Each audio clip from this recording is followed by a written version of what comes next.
கர்நாடகாவில் ஆபரேஷன் தியேட்டரில் free wedding photoshoot நடத்திய அரசு மருத்துவர் மீது நடவடிக்கை எடுக்கப்பட்டுள்ளது.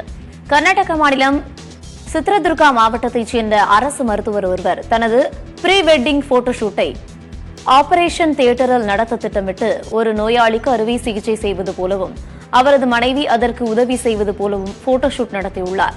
குறிப்பாக இந்த சம்பவம் அரசு மருத்துவமனையில் அரங்கேறியுள்ளது. இது தொடர்பான காட்சிகள் வைரலாகி சிரிப்பை ஏற்படுத்திய நிலையில் கடுமையான கண்டனங்களையும் பெற்றுள்ளது. இது தொடர்பாக நடவடிக்கை எடுத்துள்ள மாநில சுகாதாரத்துறை அந்த மருத்துவரை பணிநீக்கம் செய்து உத்தரவிட்டது.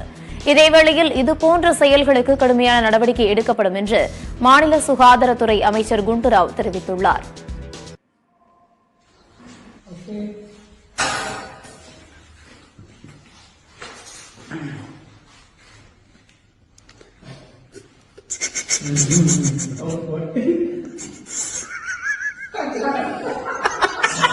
Kenapa?